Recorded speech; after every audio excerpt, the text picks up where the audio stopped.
Hello everyone. जैसा कि आज हम लोग जो बात करने जा रहे हैं वो हम 16वें वित्त आयोग के बारे में बात करेंगे। चूँकि आप देख सकते हैं कि अभी-अभी हमारे माननीय प्रधानमंत्री जी की अध्यक्षता में 16वें वित्त आयोग की गठन की जो भी उसके दिशा निर्देश हो सकते हैं या जो भी उसके लिए शर्त निर्धारित किए जा सकते हैं, ये सभी अभी सरकार के द्वारा मंजूरी दे दी जा चुकी है। चूँकि हम सभी जानते हैं कि हमारे यहाँ अभी जो फिनांस कमीशन चल रहा है, वित्त आयोग चल रहा है, वो हमारा 15वां वित्त आयोग है ना? तो ये 15वां वित्त आयोग का कार्यकाल जैसे ही 24 में कंप्लीट होंगे, उसके बाद हम देखेंगे कि अगले हमारे 16वें वित्त आयोग की बात होगी। चूँकि हम सभी जानते हैं कि वित्त आयोग का जो गठन होता है वो प्रत्येक 5 वर्ष पर होता है। वित्त आयोग का गठन होने के पीछे एकमात्र मकसद जो होती है, उद्देश्य होता है, वह होता है केंद्र और राज्यों के बीच में जो भी राजस्व होता है, वह राजस्व का जो बँटवारा होता है, वह अनुमोदन हमारा वित्त आयोग ही करता है। जिसकी नियुक्ति भारत के राष्ट्रपति के द्वारा प्रत्येक 5 साल के लिए इसका किया जाता है। चूँकि 16वें वित्त आयोग के लिए माननीय प्रधानमंत्री की अध्यक्षता में यह जो टीम गठित की गई थी, ये दिशा निर्देश तथा अन्य शर्तों को इन्होंने मंजूरी दे चुका है।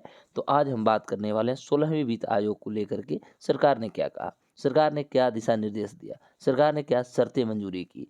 क्योंकि आने वाले सभी एग्ज़ाम के लिए ये आपके लिए बहुत इंपॉर्टेंट टॉपिक हो सकते हैं। तो मेरे दोस्त, आप सभी को again good morning, good evening, नमस्कार, प्रणाम, आदाब, सत श्री अकाल। और अब हम अपने टॉपिक को लेकर के आगे बढ़ते हैं। क्योंकि देखा जाए तो प्रधानमंत्री जी की अध्यक्षता में हम देख सकते हैं कि प्रधानमंत्री की अध्यक्षता में केंद्रीय मंत्रिमंडल ने 29 नवंबर 2023 को 16वें वित्त आयोग को लेकर के दिशा निर्देश जारी किया है।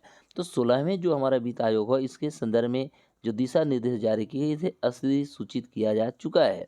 अब देखा जाए तो इस आयोग के द्वारा ये कहा गया है कि 1 अप्रैल 2026 से 1 अप्रैल, ध्यान देंगे, 1 अप्रैल 2026 से होने वाले 5 साल की जो हमारा अवधि होगी, उसके लेकर के यह अपनी रिपोर्ट जो होगा वह 31 अक्टूबर 2025 तक के उपलब्ध कराएगी। अर्थात सरकार को यह अपनी रिपोर्ट जो होगी 16वें वित्त आयोग, ये 1 अप्रैल 2026 से जो हमारा शुरू होने वाला है, ये अंततः 31 अक्टूबर 2025 को अपने तरफ से रिपोर्ट सरकार को जारी करेगी। अब इसमें देखा जा सका है, चूँकि हम सभी जानते हैं कि हमारे यहाँ जो वित्त आयोग की यानी फिनांस कमीशन का जो स्थापना होता है, वह भारत के संविधान के यदि हम आर्टिकल की बात करें तो आर्टिकल 280 के तहत हमारे राष्ट्रपति जो होते हैं प्रत्येक 5 साल के लिए वित्त आयोग का गठन करते हैं। चूँकि हम सभी को पता है कि भारत का पहला जो फिनांस कमीशन थे, मैं बात कर रहा हूँ प्रथम, तो भारत के प्रथम जो फिनांस कमीशन थे, है ना? तो केसी नियोगी जी के नाम आपने सुना होगा। केसी नियोगी को भारत के पहले फिनांस कमिश्नर बनाया गया था। तो इस तरह से अनुच्छेद 280 की 1 के अनुसार यदि देखा जाए तो इसमें संविधान में यह प्रावधान की गई है कि प्रारंभ से 2 वर्ष के भीतर, है ना? और तत्पश्चात प्रत्येक जो देखा जाए तो 5वें वर्ष की समाप्ति पर या उससे पहले ही कहा जा सकता है कि राष्ट्रपति जैसा भी अपनी आवश्यक समझता है, वह अपने कह सकते हैं आदेश के द्वारा वित्त आयोग का गठन कर देती है। चूँकि देखा जाए तो राष्ट्रपति जी के द्वारा हमारा वित्त आयोग का स्थापना या कह सकते हैं नियुक्ति की जाती है, जिसमें 1 अध्यक्ष होते हैं तथा 4 अन्य सदस्य होते हैं।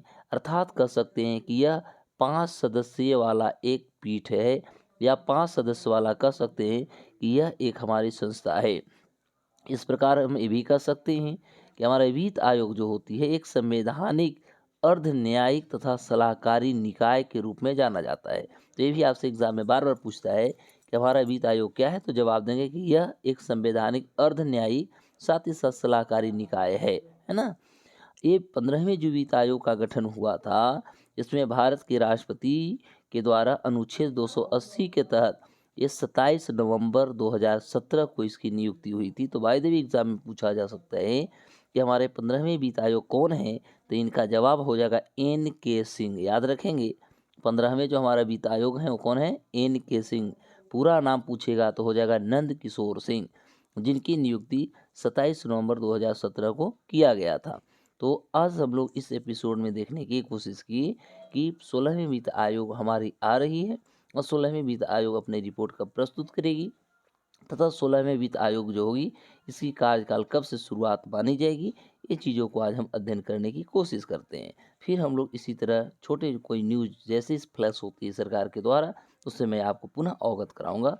तब तक आप लोग इसे देखें, अच्छा लगे तो सब्सक्राइब करें, लाइक करें, कमेंट करें तथा लोगों के बीच में शेयर करें, जिससे कि लोगों तक इस तरह के अवेयरनेस जो जागरूकता जो न्यूज़ चल रही है उन तक पहुँचे, उनके परीक्षा में मदद कर सके। फिर मिलेंगे, तब तक के लिए नमस्कार, जय हिंद।